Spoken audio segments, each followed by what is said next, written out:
Caros amigos, um bom dia. Vamos comer uma tapioca pernambucana. Então vamos dizer um bom dia bem pernambucano, bem arretado. Bom dia. É um prazer nós estarmos na nossa própria terra, ao lado de amigos que trazem o açaí do Pará, o pão de queijo mineiro, o apolente do Paraná, traz o burburinho de São Paulo, e aqui nós trazemos a nossa boa tapioca pernambucana. A história é de Paulo Freire. Conta o educador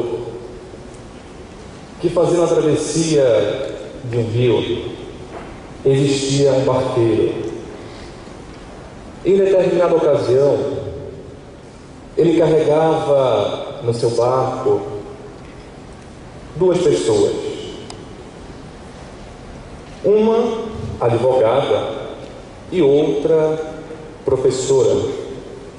E porque a viagem demorasse um pouco, o advogado logo então saiu a questionar ao barqueiro.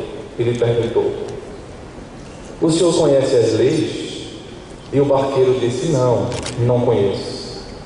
E o advogado, um tanto quanto egocêntrico, lhe respondeu: "Que pena, se o senhor não conhece as leis, o senhor perdeu a metade de sua vida."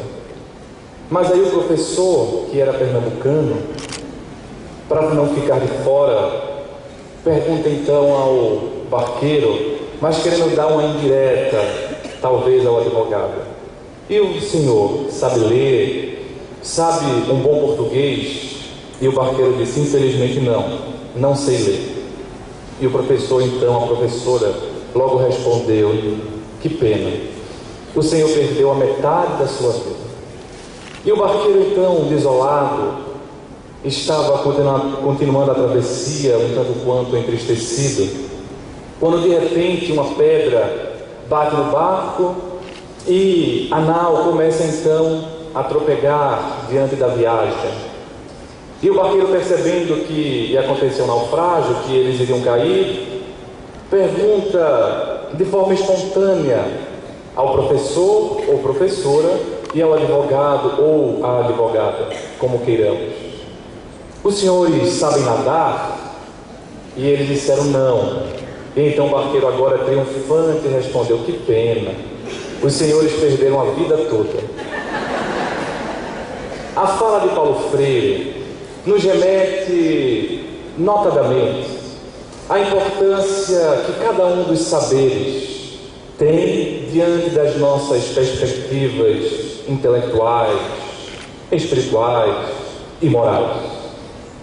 Quando entramos na área da problemática psiquiátrica, dos transtornos psiquiátricos de toda ordem, logo nos deparamos com estas várias vertentes que se apresentam e cada qual pretende dizer a verdade verdadeira, fazendo um pleonasmo. A verdade verdadeira, ou seja, aquele que tem mais razão.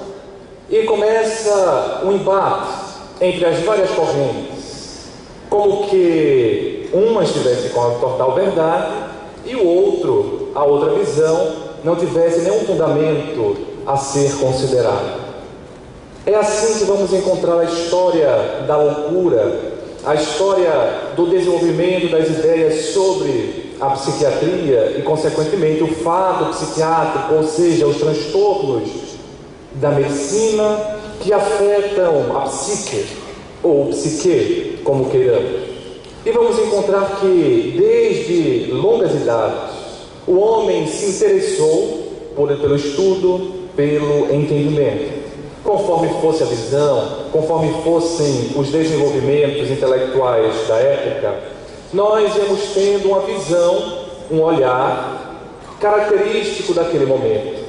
Não é sem razão, portanto, que vamos ver a teoria dos humores, dos 4 humores, que estava permeando a medicina, sobretudo hipocrática, e as consequências da medicina hipocrática, o pai da medicina, que dizia que as desordens patológicas, tanto quanto a saúde, era uma consequência da estabilidade ou da desarmonia desses 4 humores. Existiam, portanto, segundo a concepção, o sangue, a fleuma, a bilis negra e a bilis amarela. E conforme um desses fluidos, um desses humores predominasse em detrimento de outro, o indivíduo ficaria com tal ou qual desordem. Era assim, por exemplo, que se via a problemática da depressão, que não tinha ainda o nome depressão, era conhecida como melancolia, justamente porque a melancolia era entendida como sendo um predomínio no corpo do indivíduo da bile negra.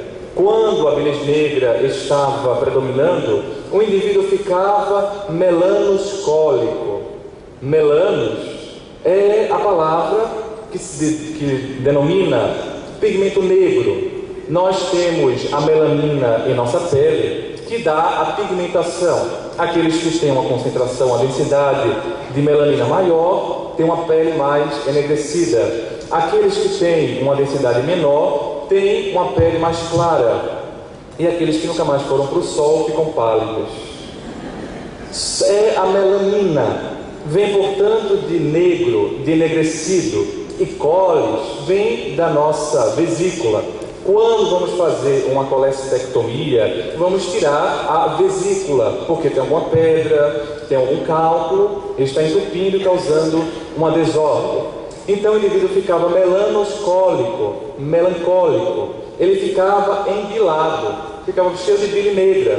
E esse raciocínio fazia com que o tratamento da época de ponta fossem fazer as famosas sangrias, para poder tirar a bilis negra do corpo do indivíduo e fazer com que ele retornasse, tirasse a melancolia. E o indivíduo de fato ficava sem a bilis negra, ficava sem a melanoscolia, porque ficava sem sangue, morria, desencarnava com hipovolemia, mas era a visão da época.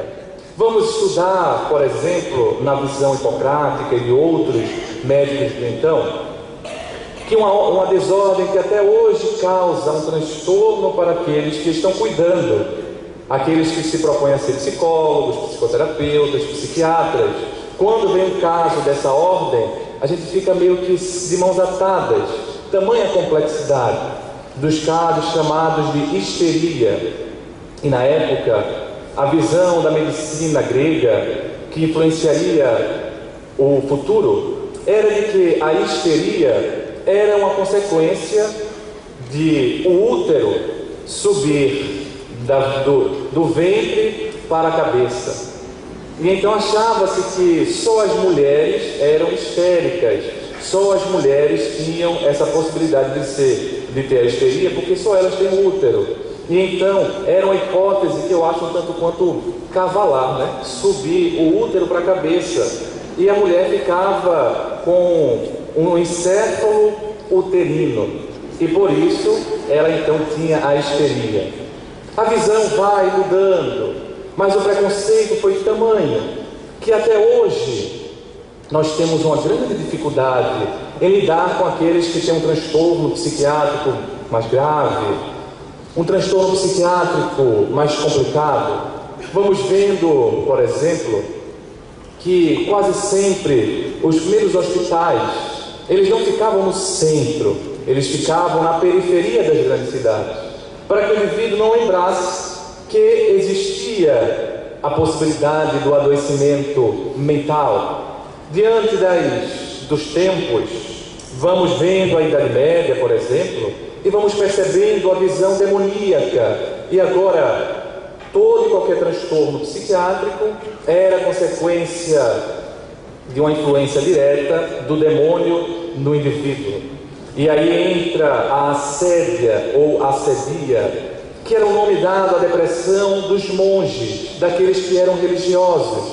E nós éramos tão cruéis porque o indivíduo não podia, em sendo religioso, estar com um processo depressivo. Então, quando ele estava, o que acontecia? Ele era colocado de fora da ordem, era excluído, porque ele não apenas estava depressivo, mas também estava endemoniado. E era muito difícil, como ainda é. Quando vemos, por exemplo, o hospital, aqui de Pernambuco, o Ulisses Pernambucano, a casa dos pacientes psiquiátricos e também dos psiquiatras, que vão aprender a psiquiatria dentro do seu interior. Vamos ver aquele terreno gigante, justamente porque aquele momento em que foi construído por quem tomava conta freiras, lá se bastava, era uma instituição totalizante, numa fala de Foucault, em que lá era possível ter o bloco cirúrgico, a produção de alimento, de leite, e era um local afastado de Recife, era um sítio, porque os indivíduos não podiam ter tanto contato.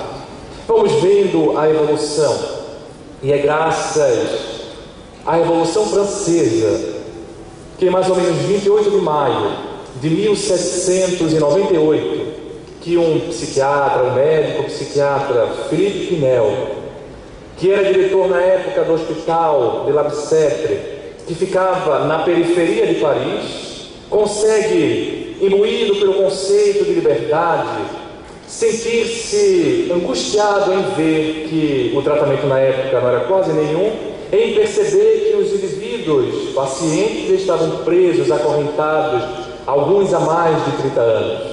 E consegue então uma ordem para poder libertar. E quando os guardas, aqueles que guardavam os verdadeiros presídios, leitos dos pacientes, recebem a ordem de poder tirar as algemas, todos pensam, Philippe Pinel enlouqueceu também. E é curioso que até hoje, quando aquela gente quer dizer assim, que o indivíduo não está batendo bem na cabeça, o que ele fala? Deu Pinel nele, né? Vem de Philippe Pinel, vem desse psiquiatra que teve essa ousadia de demonstrar que o indivíduo poderia sim receber um tratamento mais humanizado. Naquele momento, começa uma efervescência de uma nova visão da medicina, e começa-se a perceber que não era o útero que subia, começa-se a perceber que não era o demônio necessariamente que entrava no corpo do indivíduo, era por trás disso uma série de fatores que estavam implicados, que estavam envolvidos. E era a época de Pierre Janet, de Charcot, que começavam a estudar a histeria do útero. E aí a gente vai falar histerectomia. Quando alguma mulher vai fazer uma histerectomia, por exemplo, porque tem uma miomatose, ela vai retirar o útero. Útero, ectomia retirada. Então, histeria vinha disso. E aí eles começaram a estudar a histeria, começavam a utilizar a hipnose. E ficava muito célebre as famosas sessões de Charcot, em que aquelas grandes histéricas que estavam paralisadas, porque a gente até ficou no popular, que o nome histérico é aquele que faz muito barulho, faz muita gritaria, e nem sempre. Muitas vezes, por isso que hoje a medicina chama de outro nome, chama de transtorno dissociativo, ou transtorno conversivo, ou as suas parecências com os transtornos de personalidades crônicos e outros mais. Pois bem, porque os indivíduos às vezes eles ficam com algumas paralisias no corpo, mas não são paralisias que decorrem de uma lesão no nervo, por exemplo, que impede que o indivíduo mexa o pé, que impede que o indivíduo mexa a perna. Não são lesões neurológicas, são lesões decorrentes de traumas, de angústias, e que o indivíduo, não conseguindo dar conta daquela angústia, dissocia, faz um apagão. Como um paciente dizia para o seu médico, depois de 6 anos entrando num processo dissociativo e diagnosticado errado por alguns colegas como esquizofrenia, mas não era, ele então dizia depois que conseguia voltar: doutor, onde é que eu estive todo esse tempo? Eu olho as novelas e não consigo lembrar de nada. A mente criava uma realidade paralela porque ele não conseguia lidar com as próprias angústias, isso no processo inconsciente. Então Charcot fazia as grandes sessões e fazia, através da hipnose, que aquelas grandes histéricas que estavam paralisadas ficassem curadas espontaneamente num átomo. E essas sessões atraiu um jovem médico neurologista da escola chamada de Viena. Ele começa a perceber, como neurologista, como cientista, que muitas vezes aqueles pacientes que ele atendia nas enfermarias tinham não um correspondente anatômico, mas um correspondente psicológico para aquelas lesões. Não eram lesões da perna, mas eram traumas do eu. E ele então começa a estudar e no início vai até Charcot, vai fazer as visitas com Charcot e começa então a produzir, começa então a criar da sua mente genial, começa a criar uma nova forma de ver. Nasceria pouco o Sigmund Freud, o pai da psicanálise, no início utilizando a hipnose nas sessões psicanalíticas, que eram bem diferentes. O indivíduo ficava imerso, ficava todos os dias indo para a sessão de terapia, ou melhor, a sessão de análise. Às vezes a análise durava apenas 3 meses. Era o método que ia do experimental, ia se formando, e Freud ia fazendo as suas anotações, ia fazendo as suas revisões, e ele então vai dar uma nova visão para a histeria, vai dar uma visão para as doenças, para os transtornos, não só aqueles de ordem mental, mas também aqueles de ordem física, digamos assim, aqueles mais biológicos, aqueles que são mais para a clínica médica, percebendo o que haveria por trás disso, os conflitos que haveriam por trás da sintomatologia que o indivíduo apresentava. Ele escreve um livro notável, um dos primeiros tratados, um dos mais bonitos, sobre a depressão e a melancolia e o luto e melancolia. Ele então vai ter a sutileza de diferenciar esses dois estados, de um luto normal, da perda normal, a dor que advém da perda normal, esperada, para aquele luto que vai se complicando no processo melancólico, depressivo, mais profundo. Ele estava aberta, portanto, uma nova visão, e durante muito tempo houve o chamado furor psicanalítico. Acreditava-se que conseguiríamos curar tudo no divã, mas o tempo mostrou que não. O tempo mostrou que nós estamos em processo de entendimento, e em que pese a contribuição pioneira, alguns conceitos fundamentais, a transferência, a contratransferência que se estabelece na relação médico-paciente, o conceito dos recalques, a descrição do inconsciente, da força que esse inconsciente tem em nossas vidas, e ele fazendo isso em paralelo com o surgimento da doutrina espírita, em paralelo com trabalhos, por exemplo, de Charles Richer, da metapsíquica, fazendo tudo isso em paralelo, vai dando campo para que nós, com a visão espírita, possamos fazer pontes e, por exemplo, entender que nesse inconsciente freudiano, nesse inconsciente da psicanálise, como nos diz a benfeitora Joana de Ângeles, também estão registrados o que ela chama de inconsciente profundo. Ora, quem trabalha na área sabe que inconsciente já é uma coisa profunda. Imaginemos inconsciente profundo. É algo que está tão difícil acesso, que reserva, que tem guardado as nossas memórias reencarnatórias, os nossos traumas de outras existências, mas embora seja profundo, nos influencia muito mais do que nós sabemos, muito mais do que nós admitimos, porque por não estar na nossa consciência, naquilo que nós percebemos, nós vamos tendo atitudes. E se não fazemos um processo de conhecermos a nós mesmos, e não só no nível consciente, mas também conhecer os nossos desejos, aquilo que está escondido que nós não falamos para ninguém, aquilo que está, portanto, reprimido, isso vai influenciando a nossa existência.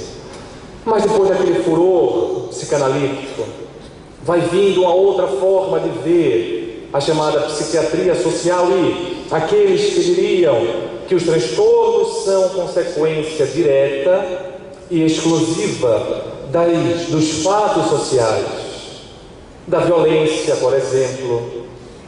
E vamos começando a ver, como nos disse determinado dia um jovem: ah, doutor, se tudo acontecesse bem na minha vida, eu não vou ter depressão. Mas o fato é que muita gente tem depressão e nos fala: mas não aconteceu nada. E de fato, objetivamente falando, não aconteceu nada, não houve uma perda. Começa-se então a questionar: será que é preciso exclusivamente um estresse de forma social e o estresse de ordem emocional? E aqueles que está embutido no nosso próprio psiquismo. Começa então a partir daí, sobretudo a partir de 1950, mais ou menos, surge a primeira medicação psiquiátrica, até hoje usada, a famosa clorpromazina. Surge o primeiro remédio pela primeira vez, os psiquiatras ficam saltitantes, porque pela primeira vez eles conseguiam fazer algo em benefício de fato aos seus pacientes. Até então era os banhos.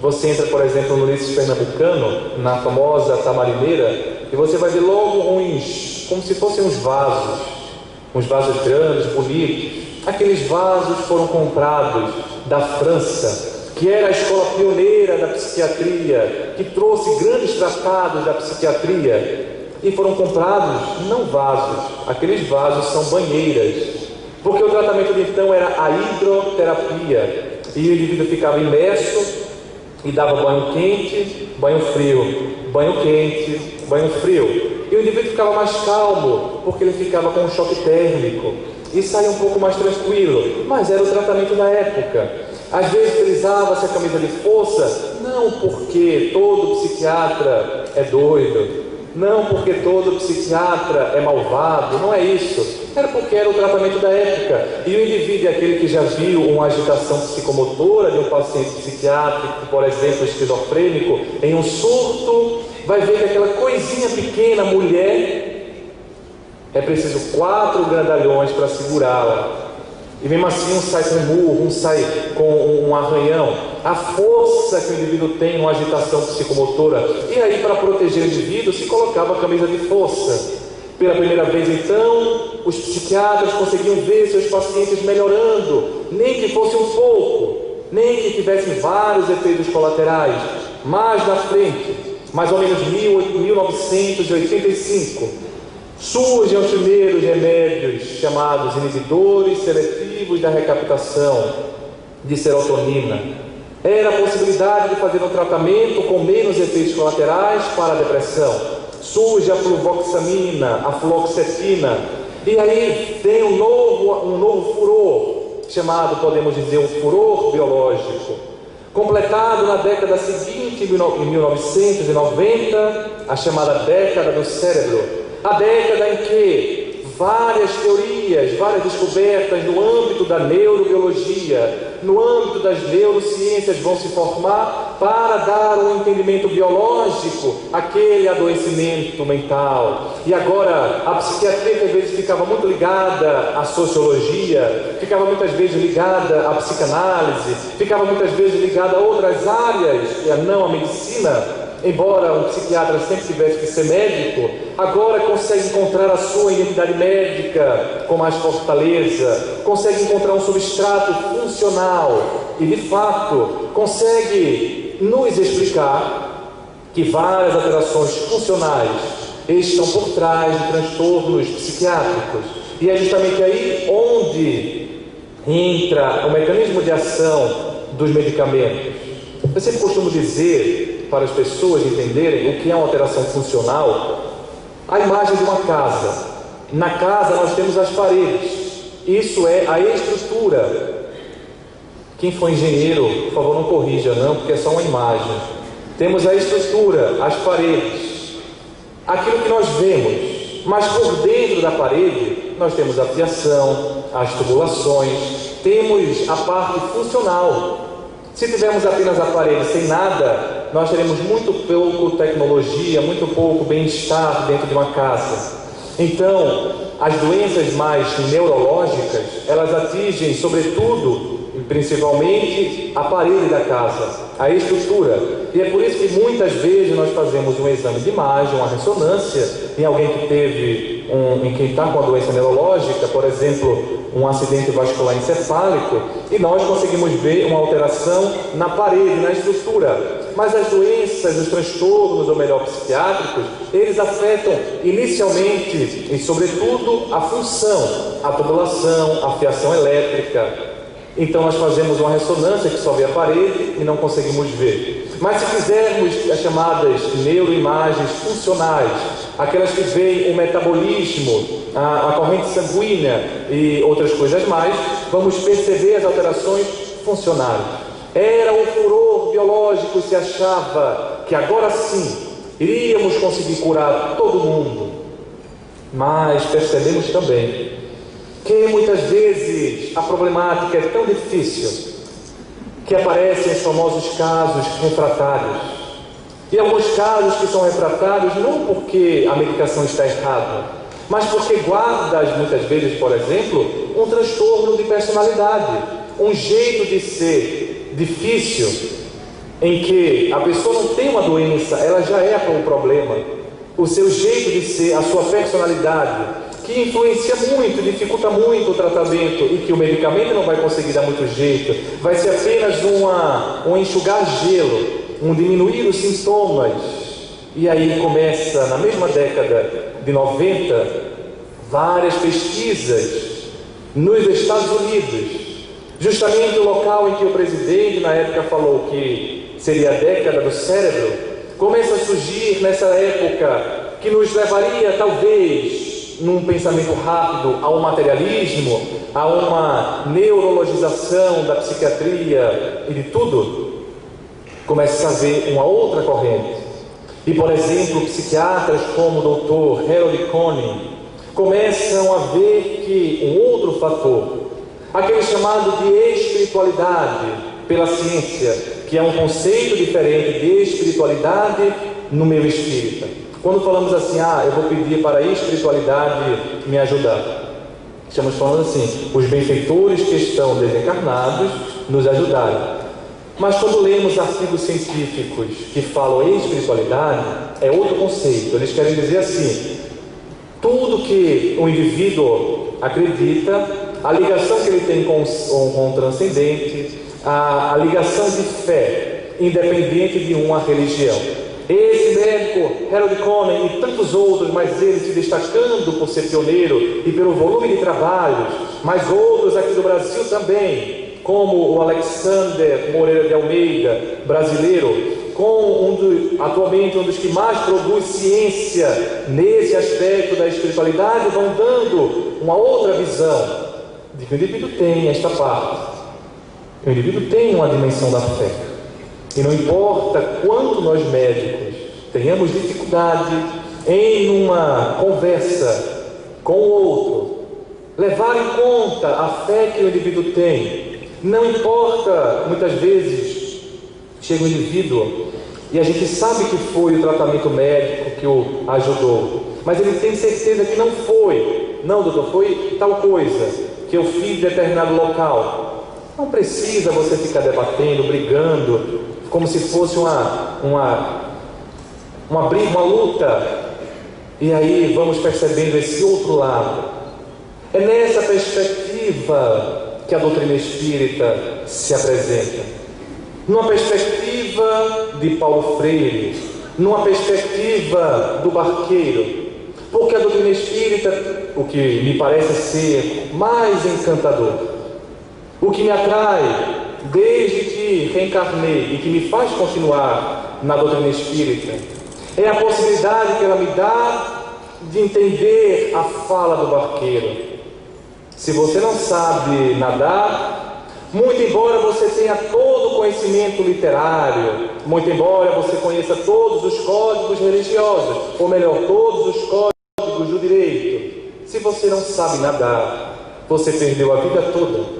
Ou seja, a possibilidade que a doutrina espírita nos dá de não querer ser a melhor doutrina, mas ser uma doutrina que nos faça um homem melhor, que nos faça criaturas melhores, Uma doutrina que possibilita fazer pontes e não nos isolar nos nossos centros, mas poder dialogar com os outros segmentos religiosos e dialogar com os outros segmentos do conhecimento humano. Porque, afinal, nós não chegamos até aqui no nosso estágio evolutivo só com a religião. Foi preciso o desenvolvimento da ciência, da sociologia, o desenvolvimento das outras áreas da filosofia, para que pudéssemos entender o indivíduo como um todo. E foi com esta visão integral, essa visão integradora, que Allan Kardec compõe a codificação espírita, muito embora encontremos muitos de nós que ainda fiquemos no reducionismo. A doutrina espírita, portanto, tem esse quê de especial, pela possibilidade que nos dá em sermos médicos e termos a nossa vivência religiosa com a maior tranquilidade. E não precisarmos nos desdizer enquanto, por exemplo, psiquiatras e espíritas, podermos entender os dois lados, sem brigas e sem nenhum conflito interno. O conflito que aparece são das pessoas que têm uma visão muito limitada da psiquiatria e muito limitada do espiritismo. E muitas vezes nos colocam: como é que você conseguiu ser psiquiatra e ser espírita? E eu fiquei sem entender a primeira vez que eu escutei isso. Eu falei: olha, eu acho que eu só consigo ser psiquiatra porque eu sou espírita. Porque é tão difícil a área, é tão doloroso, que talvez eu não tivesse a visão bela de Jesus. A visão que nos diz assim: apesar de tudo, da fealdade que encontramos, da dor, dos traumas, a vida pode ser bela. A vida pode nos dar um outro significado. Talvez fosse mais difícil lidar todo o tempo com os transtornos. E ele então, fingindo que entendia, me dizia: realmente, né? Tem gente que consegue ser soldado numa guerra e espírita, né? Veja a comparação. Um psiquiatra como um soldado numa guerra. Eu não me acho um soldado numa guerra, mas cada um que tem a sua visão. E a doutrina espírita vai fazendo essas pontes. E nos ensina, por exemplo, que todas as vezes que ficamos numa posição extremada, geralmente isso traduz uma fuga psicológica, um medo que nós temos de nos dar, de dar conta de uma realidade mais integral. Então, toda vez que ficamos num furor psicanalítico, num furor psicológico, às vezes isso é uma fuga para demonstrar que eu preciso de uma medicação, o meu corpo precisa de uma medicação, e nós com a autossuficiência não, e às vezes uma falsa coragem: não, eu não preciso, eu consigo dar conta sozinho. E muitas vezes não consegue. Se for um transtorno mesmo, não consegue. É preciso ir buscar uma ajuda. Toda vez que ficamos também num furor biológico, às vezes isso traduz uma fuga de fazer um contato com você mesmo.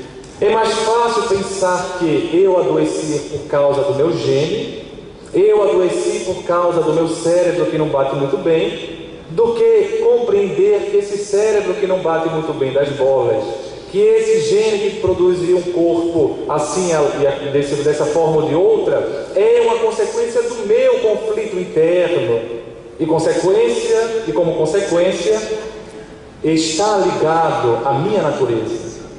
Toda vez que eu coloco apenas o fato: doutor, eu tive depressão só porque somou-se muitas coisas negativas na minha vida, eu estou colocando-me numa posição de fuga, dizendo que é feliz aquele que tem coisas boas e é triste aquele que só tem coisas ruins.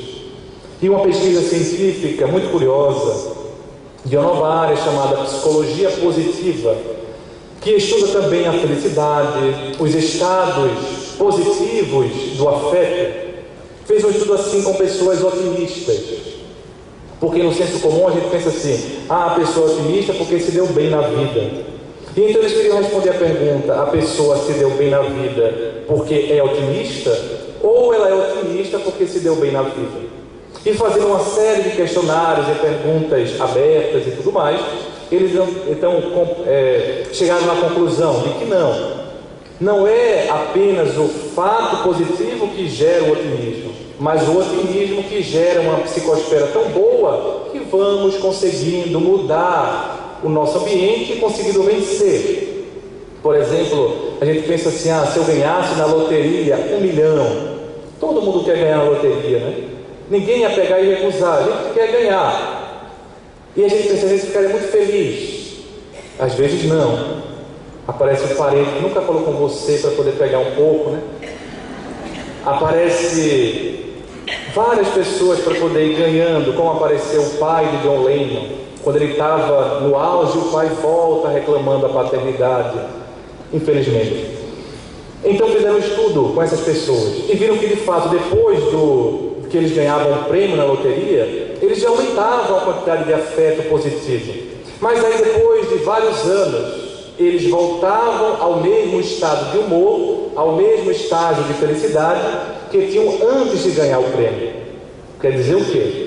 Eles ficavam felizes com a soma financeira, mas depois de um tempo depois que o dinheiro acabava, por exemplo, depois que ele torrava tudo, depois que ele se acostumava com o caviar, depois que ele se acostumava com o petit gâteau todos os dias, ele voltava para o mesmo estado de felicidade anterior. Então, vamos percebendo que quando fazemos atitudes extremadas, como por exemplo também, nessa perspectiva espiritual, eu tenho isso porque é um obsessor somente. Eu estou fazendo muitas vezes uma fuga. E uma fuga não espírita, porque a doutrina espírita não nos permite fazer fugas. O mau conhecimento da doutrina espírita nos permite. Porque o mau conhecimento ou conhecimento muito precário da doutrina espírita nos permite pensar, por exemplo, que aquela obsessão é um problema do obsessor somente.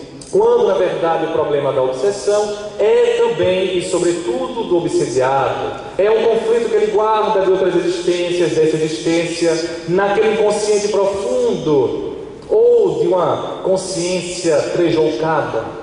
A doutrina espírita, portanto, nos possibilita fazer pontes com outro conhecimento, com os outros conhecimentos, não nos fecharmos, para não cairmos na mesma proposta reducionista da ciência e sermos tão reducionistas quanto elas, apenas mudando o foco. Um diz que é o cérebro, outro diz que é só o coitado do obsessor, e aí o obsessor fica voltando só por causa do obsediado que não muda, e às vezes ele fica sendo obsediado pelo obsediado e muda o foco, e muitas vezes aparece na reunião mediúnica e nos dá grandes lições de como esse processo se alinha. A doutrina espírita faz pontes porque é integradora, e a doutrina espírita nos dá uma visão integral do ser. Nessa visão integral, vamos nesse outro momento agora, vendo que em determinadas situações, um fato desse que falamos de forma resumida, o psicológico, o biológico, o social e o espiritual, às vezes um fato desse está mais importante, está mais visível, está mais forte, mas não quer dizer que os outros não estejam presentes. Então, só para facilitar, vamos trazer algumas ilustrações reais que alguns colegas nos passam, que vamos aprendendo, para que a gente possa ir entendendo de um modo mais fácil. Às vezes, o que acontece de fato é uma desordem, sobretudo biológica, e aquele sintoma psiquiátrico diz respeito, às vezes, a um tumor, como aquela senhora que se apresentava ao seu médico e apresentava uma síndrome de pânico. Só que a síndrome de pânico era muito estranha, era muito, como chamamos, atípica. Não trazia aquela taquicardia, aquele aperto no peito, aquela sensação de um infarto ou algo semelhante. A senhora ficava com uma sensação chamada desrealização e despersonalização. Ela não sabia onde que estava, quem era, tinha uma sensação de estranheza de si e do ambiente. E como eu ia ao lado disso, ficava com o coração um pouco acelerado, um pouco angustiada, e passava. Procurou o colega. Se o colega quisesse ficar pensando assim, é um obsessor tal, isso aí é uma obsessão nova que está acontecendo por aí, sabe? É uma obsessão meio liquidificador. O obsessor chacoalha e você fica tonta. se ele fosse inventando, que a gente escuta muita coisa assim, psiquiátrica mesmo, dentro do nosso movimento, umas coisas meio assim, estranhas. E se o indivíduo fosse pensar de forma muito simplória, esquecendo a sua identidade de médico, não iria lembrar, por exemplo, que essa senhora havia tido câncer de mama há 1 ano e meio, havia feito o tratamento. Não, mas está tudo bem. Mas o colega disse: tudo bem, mas eu vou pedir uma ressonância da senhora. Não é preciso para a maioria das pessoas, mas para a senhora é preciso pelo seu passado e pelo seu caso, que é muito estranho. O colega falou com o médico que cuidava do caso, o oncologista, mas é muito estranho quando um psiquiatra dá uma de médico, né? Porque geralmente o psiquiatra é visto assim, é como não é médico. Pensa, ele não é médico, não, ele é psiquiatra. A pessoa esquece que o psiquiatra fez a medicina, né? Antes, depois, ao invés de fazer cardiologia, ele vai fazer a residência de psiquiatria. Então ele falou: tá bom, peça aí uma ressonância, meu Deus, dizendo. 15 dias depois, a ressonância feita, os radiologistas ficavam espantados, porque existia um tumor bem grande, metastático, ou seja, consequência daquele câncer de mama na área parieto-occipital, justamente uma área que nos dá a percepção do ambiente, a área parietal, uma percepção de orientação espacial, temporal. E aquilo que era uma síndrome de pânico, na verdade era uma crise convulsiva. E o neurocirurgião, então, logo fez a interseção cirúrgica, né? A interferência cirúrgica, fez a cirurgia, tirou o tumor e a senhora parou a sintomatologia.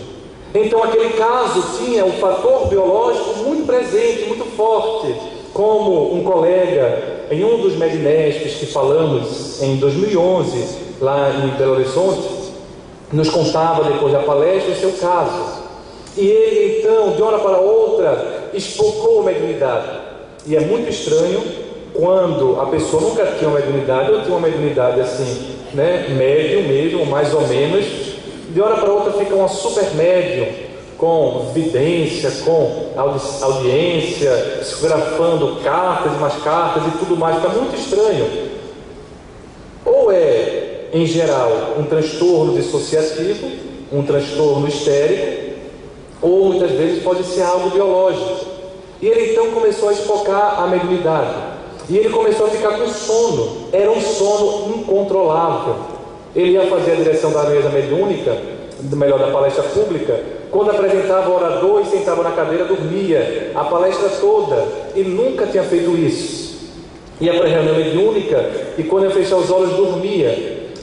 Foi para vários médicos, todos os exames e tudo normal. Até que ele ficou começando a ver que era mais grave, porque ele dormiu na direção.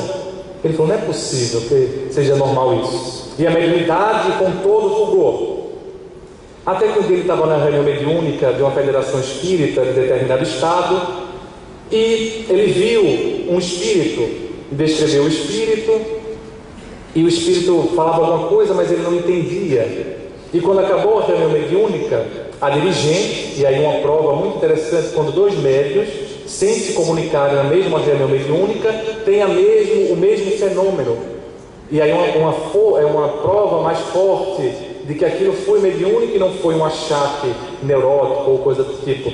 E aí a dirigente falou assim: olha, eu estou um pouco sem saber como dizer, estou com medo de dizer, mas apareceu um espírito para mim, descreveu, era o mesmo que ele tinha visto, e ele disse assim: peça para meu irmão para pedir a um médico para fazer uma ressonância magnética do crânio. Ela ficou com medo, porque se você disser isso para alguém, a pessoa: meu Deus, tem um tumor, né? Até quando você pede, às vezes, se for um paciente mais ansioso, ele já não consegue nem fazer o exame, porque ele já morre antes de tanta ansiedade. E ela ficou assim sem saber. E ele falou: pois é, o único exame que eu não fiz foi a ressonância. Mas ele saiu lá encucado: como é que eu vou pedir para o médico uma ressonância? E o médico vai perguntar: por que você quer uma ressonância? Não, porque lá o espírito pediu para pedir para o senhor. E ele falou: então eu vou, ao invés de fazer a ressonância, eu vou entrar no hospital psiquiátrico. Mas ele pediu. E o médico olhou assim, era um endocrinologista, e falou: olha, eu não sei porquê, mas eu vou pedir também. Era o benfeitor que estava lá intuindo: eu vou pedir essa ressonância, não sei porquê, mas eu vou pedir. pediu.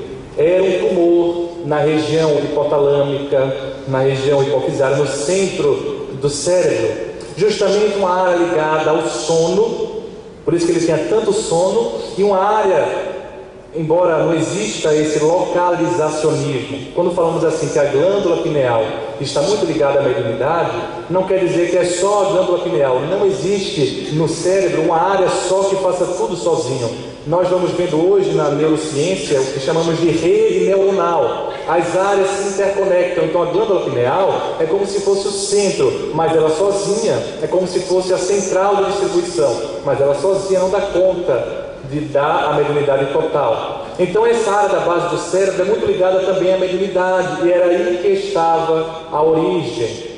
E o que ele precisava não era desenvolver, olha, desenvolva a mediunidade, senão você vai adoecer. Não era isso. O que ele precisava era, olha, faz a cirurgia, senão você vai adoecer e vai morrer. Ele fez a neurocirurgia e contava o caso para mim, em pessoa, 2 anos depois, em lágrimas, porque ele havia renascido. E a mediunidade depois voltou ao normal, porque precisava dessa abertura biológica. Então muitas vezes vemos o fator biológico.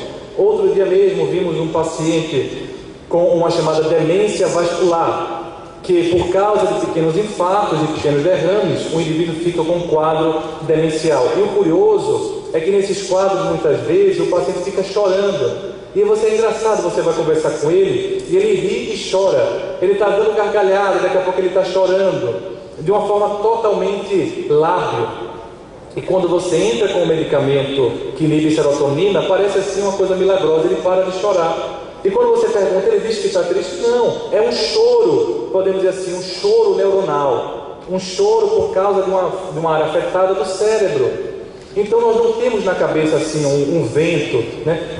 Uma coisa vazia. A gente tem um cérebro, e esse cérebro tem uma série de mecanismos que nos possibilitam, enquanto nós, espíritos, comandar o corpo, comandar a nossa vida. É o principal portal de comunicação do corpo com o espírito. E, portanto, as alterações daí dizem respeito também a algumas alterações psiquiátricas que precisam ser olhadas. Às vezes, o fator social é muito importante. Lembro, e os senhores devem se lembrar, de uma matéria que saiu há pouco tempo, ou há alguns anos, em determinado jornal, um telejornal brasileiro, e dizia a respeito das crianças chamadas gaviões ou falcões. Eram as crianças que levavam a droga do tráfico de drogas para o consumidor. Já que elas eram crianças, não podiam ser presas. E deram uma entrevista com uma criança de 6 anos. E perguntaram, vejam só, 6 anos de idade: você não tem medo de morrer, não? E a criança respondeu com uma frieza assustadora: não, porque morre eu e nasce um pior do que eu.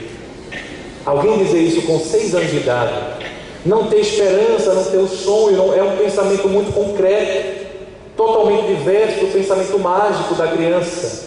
Vemos aí o fator social que é imperioso e muitas vezes impeditivo, com muita força do indivíduo se desenvolver. E me lembrei na mesma hora de uma criança lá do nosso centro, que naquela época a mãe estava muito aflita porque ele, por mais que nós evangelizássemos, ele estava sendo consumido pelo tráfico de drogas.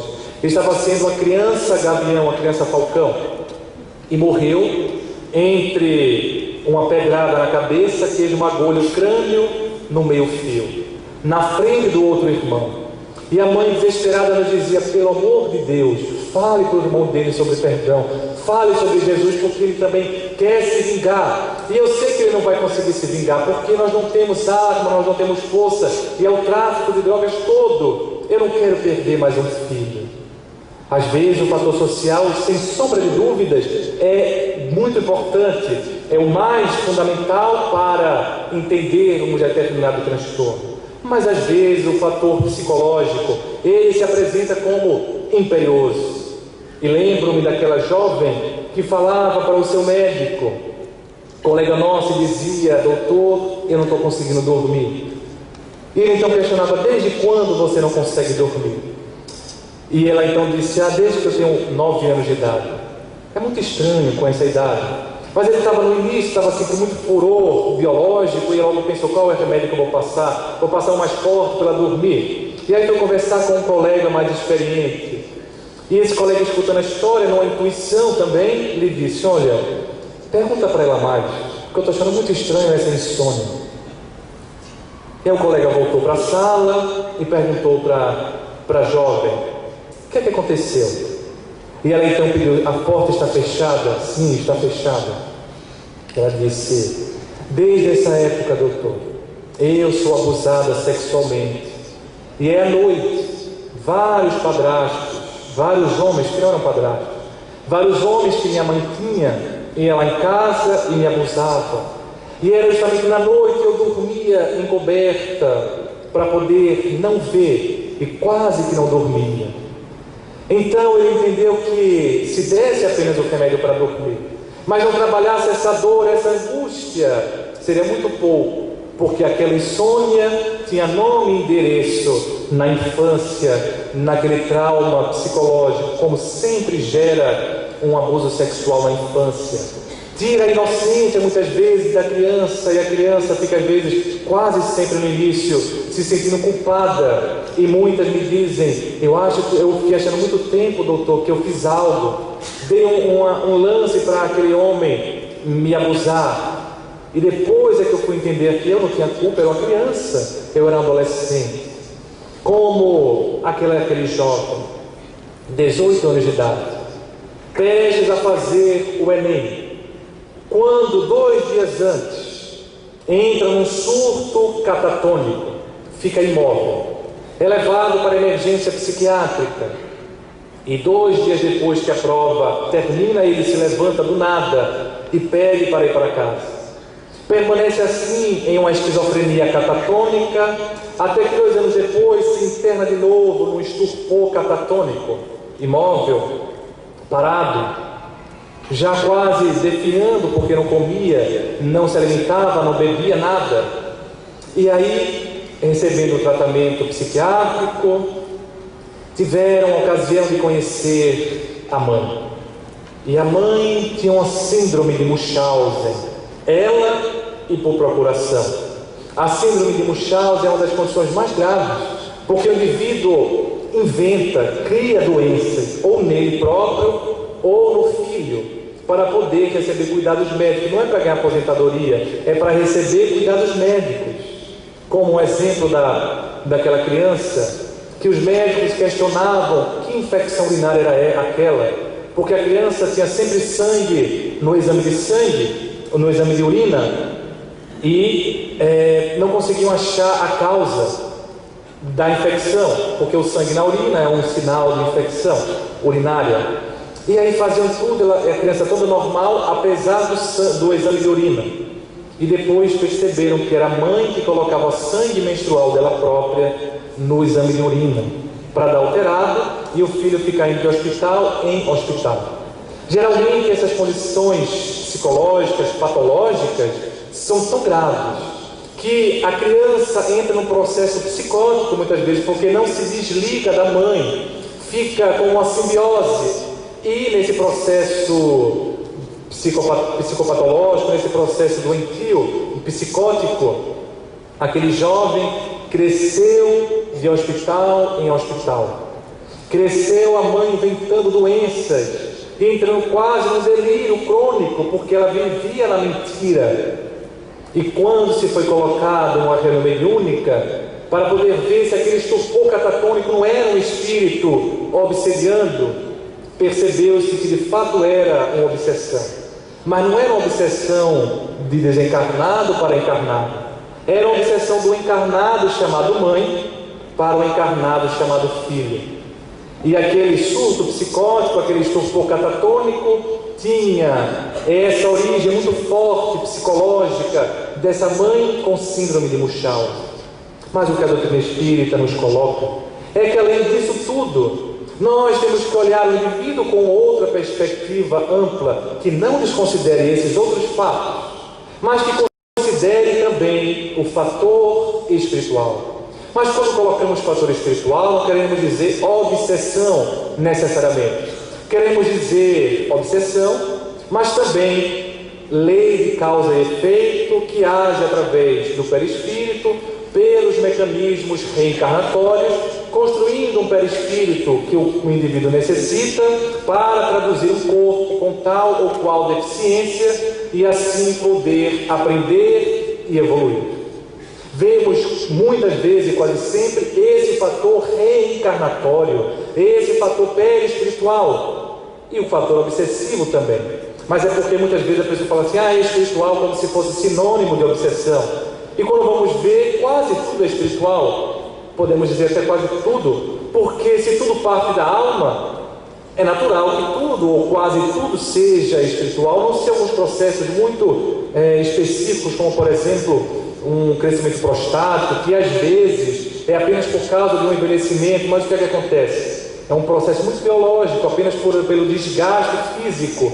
Mas o que é que acontece se é apenas um desgaste físico? O indivíduo tem um crescimento prostático, mas esse crescimento prostático não gera consequências maiores para a saúde do indivíduo. Então a próstata cresce não por causa de um fator espiritual reencarnatório, mas porque o corpo passa pelo processo de envelhecimento. Mas esse processo de envelhecimento da próstata não faz com que esse crescimento gere consequências negativas para a saúde, demonstrando que certamente há aí um fator biológico. Então existem essas exceções, mas essas exceções muitas vezes e quase sempre não geram consequências doentias. Quando vemos consequências difíceis, doentias, estamos falando de um problema que nasce no espírito de um ponto de vista mais amplo, de um ponto de vista mais complexo. Então, muitas vezes, há esse fator obsessivo. E às vezes esse fator obsessivo é o mais forte, como aquela jovem que empolgada queria conhecer a Europa. E é difícil quando alguém que errou na Europa volta para a Europa, porque desencadeou uma lembrança e ela estava empolgada para conhecer determinado país. E quando foi embora do país, quando estava no aeroporto, no avião, teve um surto. Um surto psicótico quase clássico, a não ser por uns sintomas muito estranhos, como por exemplo, ela cair no chão e dizer, eu senti que era uma força que me colocava no chão. Ela começou a escutar vozes e insetos, começou a ter alucinações visuais, pensar que estava perseguida e nunca tivera nada antes. Porque tem isso, viu? Não? Muitas vezes a gente pensa que vai avisar, então pensa assim, quem vai ter um surto psicótico é porque já era meio estranho antes. Às vezes não, a pessoa era completamente normal e muitas vezes é o que mais choca. E a família permeada vai até a Europa, faz a medicação antipsicótica, faz todo o screen médico para ver se não era infecção, se não era uma meningite, se não era meningoencefalite, se não era alguma coisa biológica, tudo normal. Começa-se um antipsicótico, ela volta para o Brasil e numa reunião mediúnica começa-se a dialogar com o obsessor. E o médium, sem saber de nada, tendo a psicofonia do obsessor, fala, eu a puxei pelos braços. Quando eu fiz isso, eu senti que ela sentiu, então puxei com mais força e ela caiu. E a paciente dizia, era uma força, eu sabia que a minha perna estava boa, mas era uma força que me puxava. Quando eu percebi que conseguia influenciá-la mais, eu então comecei a mexer no seu cérebro todo. E quando for na formatura dela, quando for na festa, no baile, vai ser pior ainda. O médium não sabia de nenhum baile. E de fato a paciente estava para um baile de formatura depois de alguns meses. E então ele dizia, num diálogo com o doutrinador, ele dizia, eu não tenho muito, não quero apenas ela. Ela foi apenas o ponto frágil, que nós temos uma ligação em determinado momento, mas eu quero atingir a família toda. E quando o médium, sem saber de nada, começou a descrever, de fato, há um ano o pai teve uma doença muito grave, há 6 meses a mãe, há 3 meses o irmão se meteu numa encrenca, e a família toda, porque não conseguisse ser influenciada mais pelo obsessor, ela, sendo o ponto mais frágil, encontrou, por causa de fatores reencarnatórios de outras existências de ligação com esse obsessor, num exemplo muito parecido com o que Filomeno de Miranda narra no livro Grilhões Partidos pela Mediunidade, de Divaldo Franco, conseguiu encontrar o chamado olho do coco, local para entrar na família e perturbar todo mundo. O tempo foi passando e aquela psicose não se estendeu, não se enquadrou num processo esquizofrênico, num processo psicótico maior. Foi uma psicose breve, o chamado buffet delirante, como os franceses falavam, uma baforada de delírio.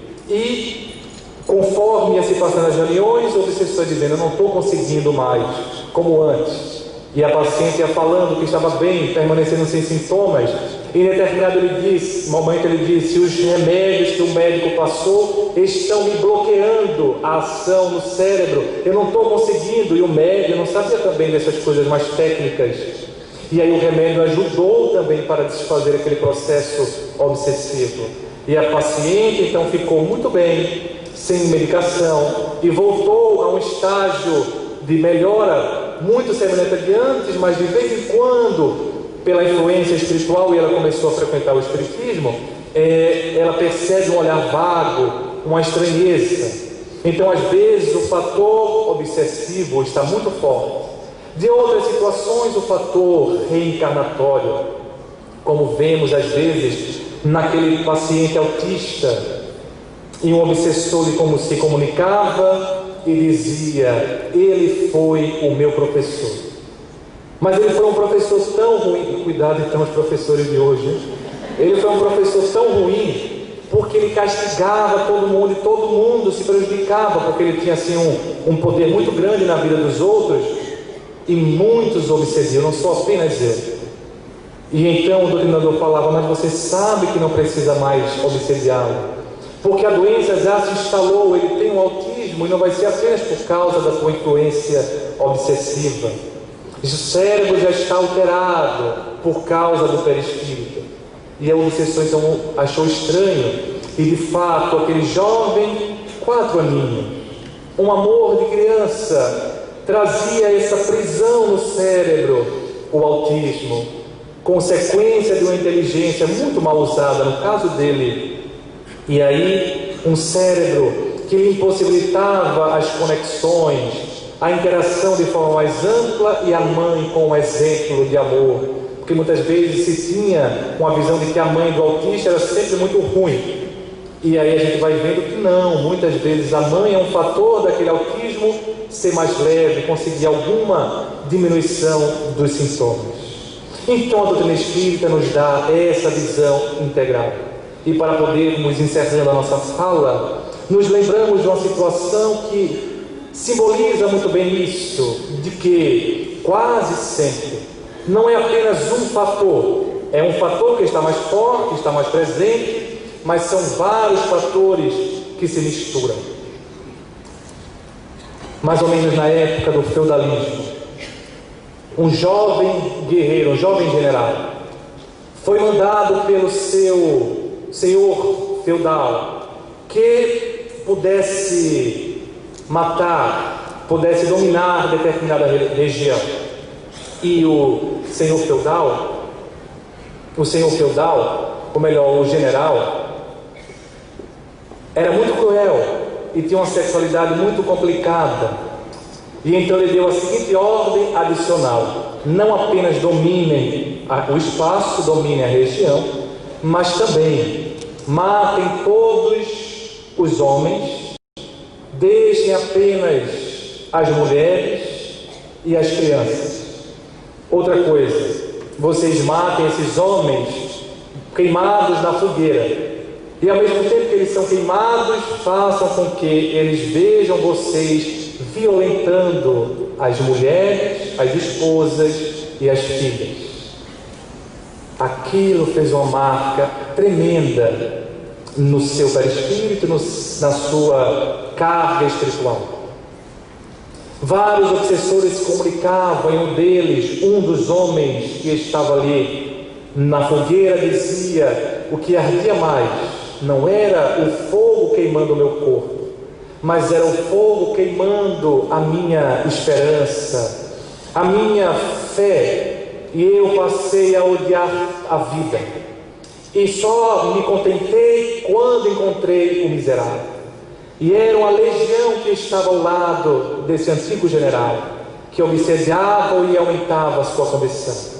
Esse passado reencarnatório fez com que ele tivesse várias existências com abortos espontâneos, porque o perispírito todo danificado, até uma no qual ele teve uma situação muito miserável e morreu rápido, e outra na qual ele nascia muito belo, mas com uma infância muito difícil, abusado sexualmente na infância, logo conheceu as drogas, a maconha especialmente, desde jovem. Para poder consegui-la, se prostituiu algumas vezes. E quando completou mais ou menos 18 anos, um surto psicótico abriu o quadro esquizofrênico. E abriu o quadro, pouco tempo depois, ele tentando se matar, vejam que coisa, colocando fogo no próprio corpo. E o obsessor falava: nós iremos queimá-lo vivo. O médico não sabia de nada, como ele nos queimou. E esse jovem, então, uma esquizofrenia paranoide, refratária a várias medicações, traduzia esses múltiplos aspectos. E era engraçado que, diferentemente de outros pacientes esquizofrênicos, que muitas vezes não tomam remédio, ele nunca deixava de tomar o remédio e obedecia ao médico como se fosse o médico uma alta hierarquia militar e ele, general, acostumado a obedecer às ordens. E ele então nunca parou o remédio, mesmo que o remédio não conseguisse conter. E então, nessa perspectiva, vemos o fator reencarnatório, a obsessão, o abuso, os traumas da infância, a droga atuando no cérebro, os traumas da vida, e esse processo esquizofrênico construindo uma teia de várias causas psicológicas, várias causas orgânicas, várias causas sociais, várias causas espirituais.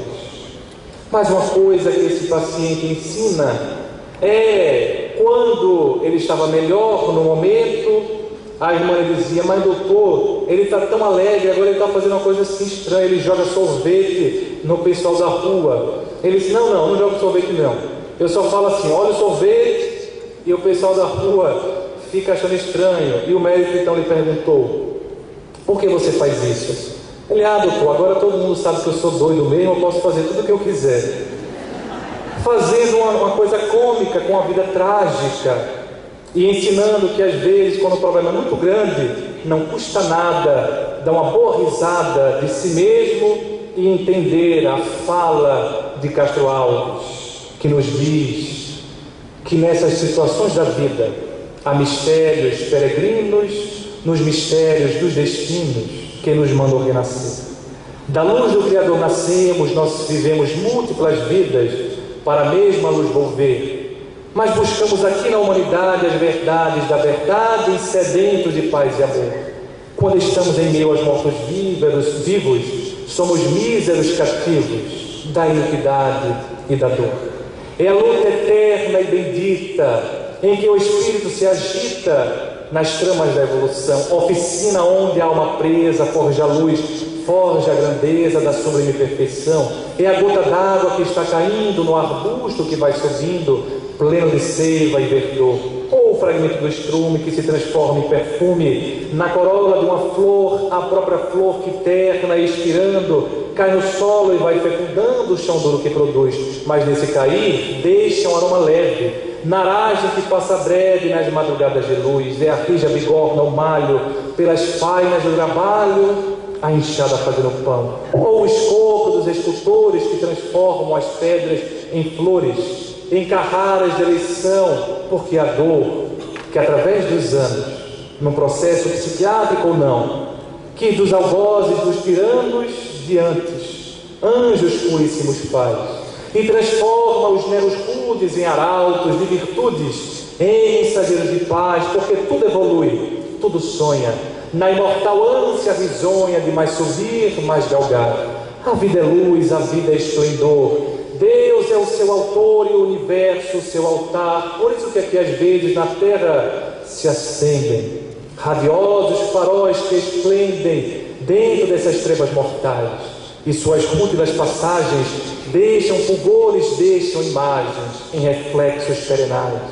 É o sofrimento do Cristo, portentoso, jamais visto no sacrifício da cruz, sintetizando toda a piedade, e cujo amor à verdade nenhuma pena traduz. É Sócrates com a cicuta, é César trazendo a luta, tirânico conquistador, Tcherine com sua arte, o sabre de Bonaparte, o grande conquistador. É Anchieta que vai ensinando o índio infeliz, ou o exemplo de humildade, de extremosa caridade do pobrezinho de Assis. Por isso que dizemos, nesta mostra espírita e nesses dias de hoje, benditos sejam todos aqueles que a luz e o bem semeiam, porque apesar das próprias dificuldades, encontrarão um dia a aventura que anseiam nas fainas do evoluir. É por isso que hoje dizemos que uma excelsa voz ecoa e no universo inteiro ressoa e nos conclama para frente caminhar. O amor é a luz a que se alcança. Tenhamos, portanto, fé, apesar das dores de hoje. Tenhamos também esperança para o infinito, que é o nosso destino.